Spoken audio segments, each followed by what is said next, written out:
My name is Mekka. I'm the engineering director for growth for Google Play.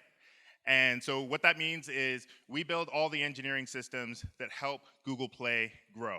And Google Play is quite a large business. Everyone thinks of Google as an advertising company. It is, nothing wrong with ads. But I like the commerce relationship a little bit better. Commerce is a trust-based business. I give you stuff, and if we like the way that works, we do that again and again and again. And so the thing that I'm here to talk about today a little bit is the future of work and it being equitable. I think that it's very important for us to build inclusive teams. I think it's important for fairness, but I also think it makes sense just for businesses. So we're going to share a little bit about how we think about that and some of the things that we've done over the past couple of years. And hopefully, some of the things will be things that make sense for you and for your business as well. Let's see if my clicker works. No. Let me try this clicker up here. There we go. Much better. Okay. So quick overview of what we're going to be doing today. I'm going to do a quick refresher, a background on building inclusive teams. By quick show of hands, has anyone here seen the building inclusive teams talk before? Okay, just a few people. Okay, so the refresher is going to be good. We're going to talk a little bit about why allocating work equitably is so important. We're going to go over some definitions, and we're going to talk about putting this into practice. And the last thing we're going to talk about is location equity. Very important. Okay. Yes, thank you, thank you. Someone knows I have feeble eyes. I'm like here squinting, trying to figure out. Okay, a quick refresher on building inclusive teams. So I'll share this deck afterwards. There's a couple of videos. I really encourage folks to watch the videos. There's a video of a talk I did at Calibrate on building inclusive teams. There's a talk I did at Refactor last year. Who was here last year?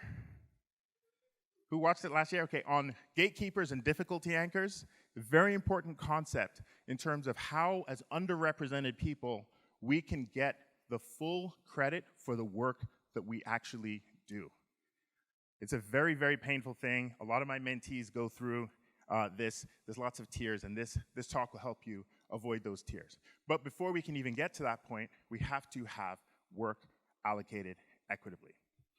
So a little bit about this. So my team at Google, it's 10% Black. It's about 10% Latinx. Half of my senior leadership team is Black. About half of my senior managers are women. And those are just the dimensions that you can see. On many dimensions, it's the most inclusive team in large tech. Now, the good news is the way that we've been able to do this is quite simple. Anyone can do this, and so I break down all of the different ways that we accomplish this. Now, I threw out a bunch of numbers on our team, but that is not our goal. This is our goal. We want Google to be a place that hardworking, collaborative people, talented people from all backgrounds have the opportunity to succeed and thrive. That is the goal. And we think if we do that correctly, that the demographics on our team will float towards underlying population. Now, a couple of things. There's some good news and some bad news. The good news is that most people want to do the right thing. We spend a lot of time talking about the bad actors because they have such a disproportionate negative effect. But most of the harm is actually done by the good people, by the rest of us, because we might not even know that we're doing the harm. But because there's so many of us, that harm is magnified. For example, who here writes code for a job? Who here does code reviews? If you look at a code review and the author of that code review is a woman's name, you will leave more comments on that code review. This makes it harder to be a woman engineer at a lot of places than be a man engineer. This is not something that men do to women. This is something that all of us do to women. Women do it to women too. Who's heard of pedantic correction or, well, actually? Right? So here's a mean trick I just played on everyone in this room. If you ask yourself a question, if a man wrote this code, would I leave this comment? If the answer is yes, leave the comment. If the answer is no, don't leave the comment. Just sharing the fact that women get more comments on their code reviews than men Just you knowing that fact has inoculated you against this harm because you want to do the right thing. You don't want it to be true that it's harder to be a woman engineer on your team, right? But there's some more good news, bad news, which is even having good intentions is not enough. Having good intentions is not enough. We need to have a process to make our actions match our intentions. And that process can't be complicated, because if it's complicated, we won't do it. We'll forget, everyone's busy, right? So one of the tools that we built at Google, right, that the core team built at Google, that's the team that builds all of our internal tools, built something called anonymous code review, where a code review comes in, you can't see who wrote it. Now, you can always peek, but you ask yourself, why do you need to know? You're looking at the code, you're evaluating the code, not the author. Just turning this on helps eliminate some of this. It's just a simple checkbox that you put in the code editor that we use, which is just like, it's very similar to VS Code for those of you who are familiar with VS Code, right? So again, most of the harm is done by those of us that are good, but good intentions are not enough, right? So I want to talk a little bit, so please take a chance to watch those videos if you get a chance. It covers a lot of different things like this. But I want to talk about allocating work and why allocating work equitably is so important. So consider Stephen Hawking. Show of hands, who knows who Stephen Hawking is? Okay? He's an astrophysicist. He has ALS. ALS does not make you a better physicist. But consider two labs. One where you have to be fully able-bodied just to get in the door, and another that is more accessible. The lab where you have to be able-bodied just to get in the door would be missing his contribution, right? A more accessible lab in that situation helps you. In the same way, when you look at these three women, Jennifer Doudna, Kazmika Corbett, one of my personal heroes, and Dr. Okereke. Jennifer Doudna invented, or I should say discovered, CRISPR or Cas9. That is how we can do gene editing. Kazmika Corbett did the Moderna vaccine. Dr. Okereke is one half of the husband and wife team that did the Pfizer vaccine.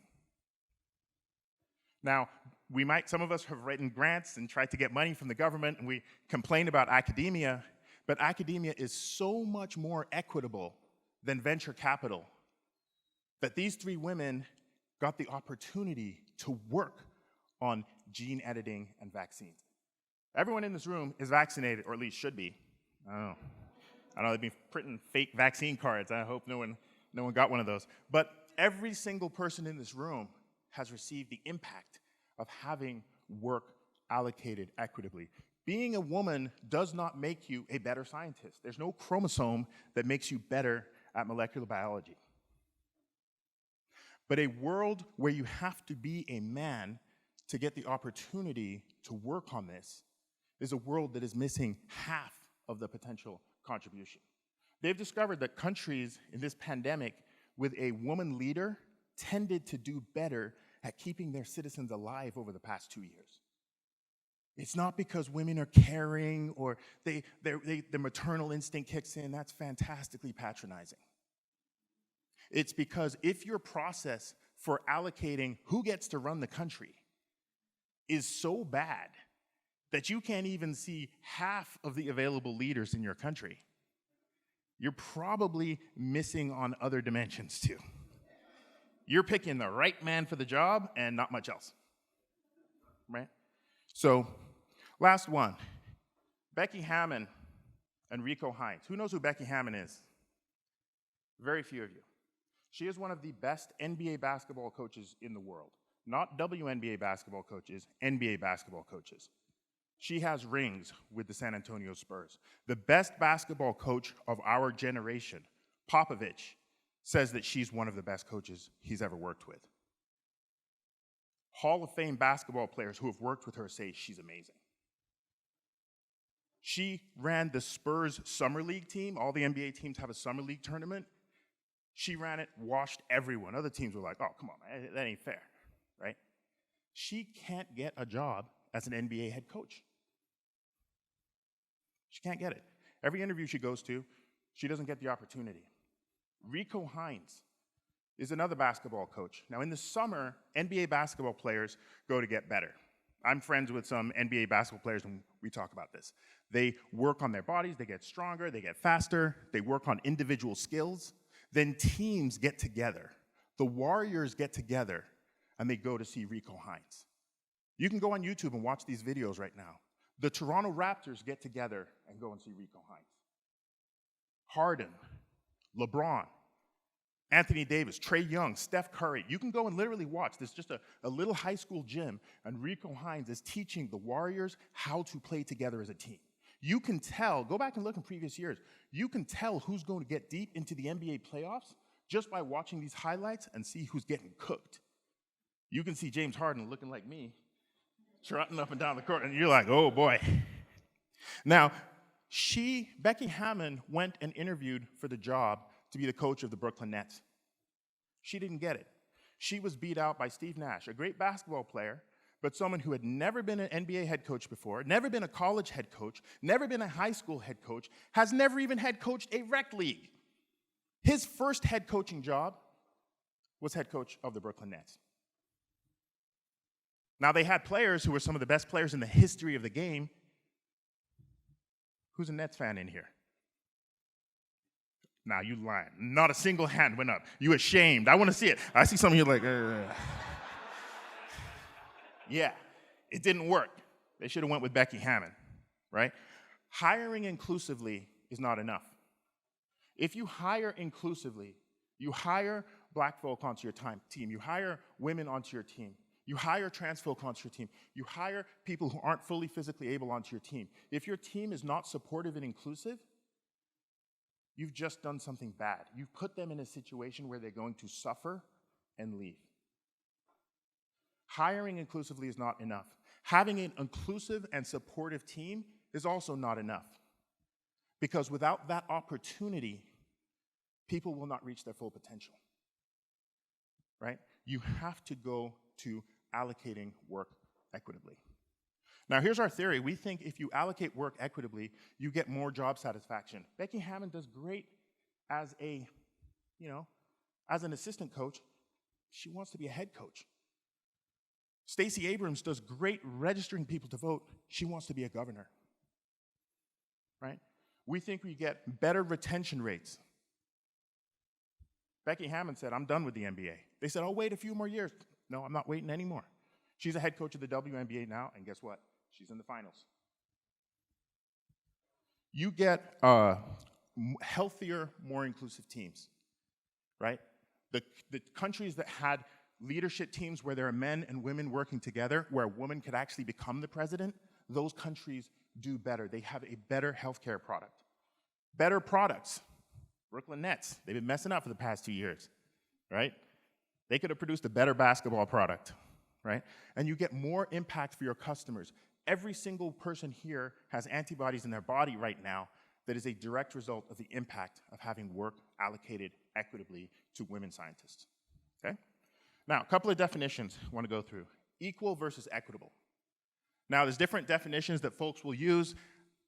For the purpose of this conversation, I'm saying equal is, you think about, you can have a small ice cream cone, medium, or large. Equal would be everyone gets a small, a medium, and a large. I don't care about equal. I care about equitable. Everyone gets what they need, or at least what they want, right? I like large ice cream.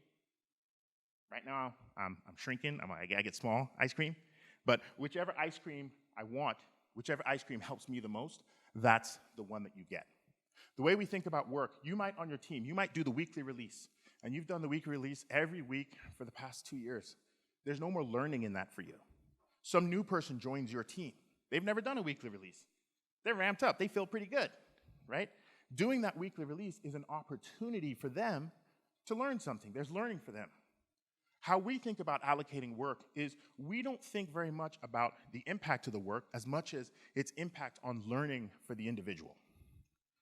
Right? So what are we solving for, right? Are we solving for maximum productivity? Who's the best person at doing the weekly release? Your weekly release person now. That's your box. Stay there. Or are we maximizing for happiness, right? Maybe Mekka loves knitting. Is he good at it? No, he's terrible. But it makes him very happy. He sits in the corner, he makes his scarves, got a smile on his face. We let him do that. It's bad for the team, but, we let him make his scarves, right? What are we solving for? Well, we're actually solving for long-term productivity and long-term happiness, which we think are the same thing. The thing which helps us grow as engineers is ultimately what makes us happiest in the long term. I believe that engineers take incredible satisfaction from knowing that we can do more today than we could do a year ago. If I told a lot of people, hey, I will pay you a huge salary, but here's the catch. You can't learn anything new for the rest of your life. You can't read any more books. Can I play guitar? Well, do you know how to play guitar now? No, you can't learn. You're stuck right where you are, but you get paid. Basic income, more than basic income. A lot of folks would be like, oh, yeah, I love it. Most of the folks in this room would see that as some form of hell, some kind of Faustian bargain. We wouldn't take it because we have almost a compulsion to acquire new skills, right? That's what makes people happy in the long term. So we allocate projects to help people grow in the long term. No, well, what about short-term productivity? Yeah, but when people become more capable, there's an engineer for each of you in this room. There's an engineer that's very similar to you, but that person is just better than you. I'm sorry, just better. They're more capable. They know all of the things that you know, but they can do things that you don't even know how to start beginning to do. That person is you 5 years in the future. Now, if we just do nothing, you will naturally grow into that person. But if we apply intentional effort, we can help you grow into that person maybe 3 years, maybe 2 years, right? Which helps the company, which makes you more valuable to yourself, to your coworkers, and to your customers. So that's what we focus on, right? Now, putting this into practice, some of the stuff we talked about before. People want to do the right thing, but it has to be simple. So simple that you're like, I can't believe that really works. I can't believe that having anonymous code reviews helps retain women on your team. How can that possibly be? Well, women don't get picked on in the code reviews, which makes their job more similar to being a man engineer on the team. Yes, it's that simple, and yes, the impact is that huge, right? So we want to find that, something similar to that, for allocating work equitably, right? Something else that we do is called growth plans. Every single engineer in our org has a growth plan. Now, if we were building a tiny feature, we would expect a PRD, right? We want to understand what it is that we're building. What were some of the trade-offs, this, that, and the other. If we put together engineering design documents, how are we building it? Why are we doing it this way? What were the choices we considered? These are for tiny features that no one's going to remember this 3 or 4 years from now. But we put a document together. We put PRDs and Eng design docs together because we know it's important. But for something as important as our career, we don't have a document? That doesn't make sense to me. So every engineer has a growth plan. And the way that we do growth plans is we think for every role, there are certain competencies that are important, right? Coding, right? Design, leadership. And we ask people to rate themselves on a scale of 1 to 10, baselined against the next level. So if you're a level 5 engineer, how do you feel about your coding? I don't know, 6 out of 10. Design, oh, I'm nice with it. Put a 10 on that, right? But what about leadership? I don't know, 4? Well, let's talk about that. Who's the exemplar? Who's someone who's at the next level who you would call a 10 out of 10? I don't know, Erica Stanley? All right, tell me about that. What did Erica do that makes you think she's a 10 out of 10? Well, she designed a new API that was used by all new Android developers. Over 1 million developers migrated to this new API. Over 3 billion customers used the results of that API. She got the whole thing done in a year, and it went off so smoothly. It was great. That does sound impressive.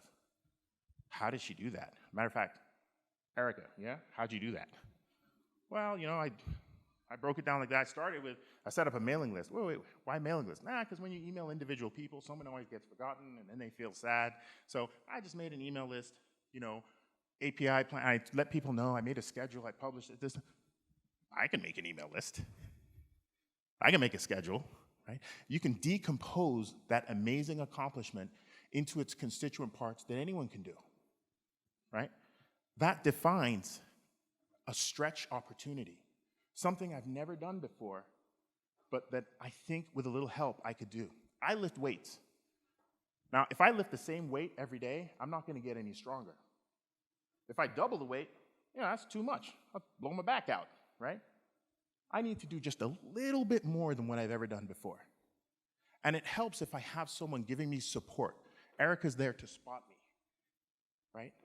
That's how we maximize growth, right? So we have a stretch opportunity that is selected for the right size. Now, a good stretch opportunity, it determines direction. Maybe I don't want to build a new API. Maybe I don't want to be head in the principal engineer, distinguished engineer direction. Maybe I want to become a manager, right? Maybe I want to head in the people manager direction. So direction is important, and how big of a stretch is important, which depends on the person and the situation. Again, if you stretch too far, it hurts. A good stretch opportunity should feel a little uncomfortable. I'm trying to start yoga. I know it's good for me, right? I'm not very bendy, but if I stretch too far, it hurts. But if I stretch just enough, it's like, it feels good. I got child's pose down, downward dog. I can do that one too, right? I'm working, I'm trying. Retired football player, I'm working on it. But finding that growing edge is very, very important for stretch opportunities. So we understand about growth plans, we understand about stretch opportunities, right? Now, here it is. This is the simplest thing that we found that works. We make a spreadsheet, little Google Doc spreadsheet. First column, the name of every engineer in our organization. The next column, does this person have a stretch opportunity, yes or no? The next column, link to the growth plan. Very simple growth plan for each person. Now, in some places, people put another column there for gender or for race so that they can ask themselves questions like, is it true that you have as much chance of getting a stretch opportunity if you're a woman on this team as a man? We don't have that column because we're like, we don't need it. And we don't need it because the answer is yes for everybody. If you ask me, does a woman on your team have the same chance as a man as getting a stretch opportunity? I'll say yes. I know that to be true because everyone has one. Unless there's one dude who's like, I don't want it. I opt out. You can't make me. I'm a senior engineer at Google. I've been here 15 years. I'm great at my job. I don't want the stretch job. I want this job. Sure, that person can opt out. But everyone else has a stretch opportunity, right? Super simple. And yes, it works. And I poke and prod on this. I ask people, oh, hey, what's up with your growth plan? Let me take a look. And I look through and I ask people questions on this. Very, very effective. Last thing I'll do, I don't know if I'm running out of time, I'll see if I can squeeze this in. Where we work, location equity. It's very important. You will do your best work when you feel supported and included. You will do your best work when you feel supported and included. I get questions a lot of times from people where they're like, oh, there's this team, it seems kind of terrible, but the project is so exciting, it matches my interests. Women are fleeing the team like, get out, eject. But, I think I'm tough. I think I can make it. Should I do that? Or there's this other team where it's not exactly, but, the manager seems great, the culture seems great, I think I can. The advice that I give, choose the supportive environment. The reason that I do a lot of these inclusion talks is because I want there to be more places that have the intersection of being an inclusive team and matching what you want. But if you have to choose the supportive environment. Now, the key insight here is that how people think about support is oftentimes focused at what they do at work. But a lot of our support system is outside of work. It's our family, it's our friends, it's our community. So, I'm in Mountain View, right next door to Cupertino. There's less than 600 black people in all of Cupertino. A while back, my wife was at a park with my daughter, and a complete stranger walked up to her and was like, excuse me. She was like, Are you Mekka's wife? She's like, yeah. How you know? I was like, hey, black kid, Mountain View. Tell him I said, what's up? Right? But here, so Tiggy helped me get a haircut yesterday. Thank you, Tiggy, right? Helped me get my lineup. I went to the first place to get a haircut, and they were like, bro, you late. We close at 5. I can't help you. I was like, yeah, I didn't know Atlanta traffic. Oh, yeah, you're new in town. That's a thing here, sorry. I was like, please. He was like, no, I'm sorry, I can't help you. We closed. Although, you could go across the street. There's another barber across the street. They're open till 6. So I walked across the street and got a haircut. Now, I know for those of you who live in Atlanta, that's not really an amazing thing, but you got to understand, coming from Mountain View, that's amazing. Y'all do black barbershops like we do Starbucks. Like how people think about location in the pandemic has changed. How we think about total compensation has changed. How much is it worth to you to be able to see your family and physically hug your friends every weekend, right? That's something that goes into how people think about total compensation. This is more just full remote or in the office. This is what city, where do I want to live, right? It's important. I need a little, there we go. Yeah, there we go. Thank you. So, but there's other questions that come along with this as well. If you're at a remote site, a lot of times all the juicy projects are at headquarters, right? If you're at a remote site, will you have access to senior engineers to help you with your career? Right? These are questions that people have. Will this impact my career? Again, no one wants it to be true that if you're at a remote site, you have a slower career trajectory, you don't get to work on as exciting projects, right? So you have to be intentional about it. You have to be intentional. Hey, here's a project we want to move to Atlanta. Oh, I don't know about that. That's really critical to the future of play. And that's why we're moving it. That's exactly why we're moving it. So there's no half step in here. Last year, I moved half of my team, half of the organization, I moved to the city of Atlanta. I moved some of the most critical projects that our team works on to Atlanta. Because when you have a larger team in an area, then you can get your principal engineers. If I have a blueberry muffin, if I take a tiny pinch of that muffin, I might not find any blueberries in it, right? But if I take the whole muffin, it's gonna be some blueberries. We create these opportunities, right? Bring friends, make friends. We're bringing other teams from Google to Atlanta with us, helping support. Because if someone wakes up one day and is like, Mekka, you know what? I don't know, play is cool, but man, that 3D teleporter looks kind of cool too. I think I might join the G teleport team, right? The more projects that are in Atlanta, the more opportunities there are for that. And it's not just us. Microsoft is here. I'm working on my friends from Netflix. Who's from Netflix here? Come with, okay? The more folks that come, we create this substrate that helps build the inclusive team. What percentage of the city of Atlanta is black? Ballpark. 50. I think if we do the right thing, we'll see the percentage of black engineers on our team float towards 50. And that's what we're seeing, right?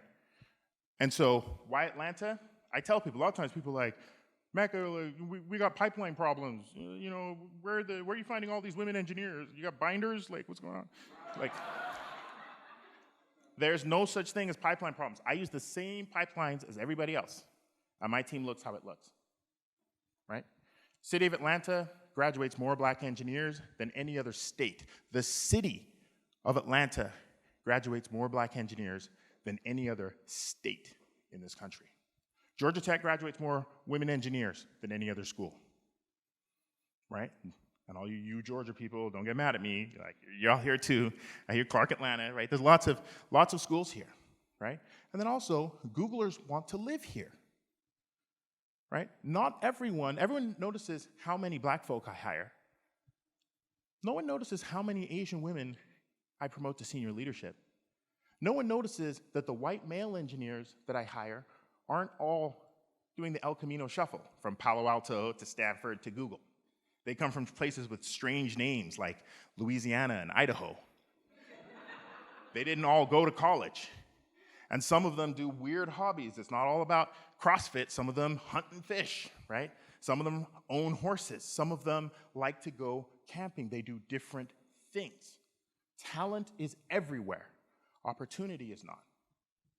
And for where engineers in this country want to live, it's a mistake to avoid the southeast of the United States, I think, right? So this is basically what we're doing. And then just a touch of some of the types of projects that are built out of Atlanta, right? This is just a provocation that we put in front of the team, and they built this, and it's shipped now. Oop, let me go back one, okay? So we used to do promotions on the Google Play Store. Hey, you watch Netflix, you watch Hulu, you don't watch Disney Plus.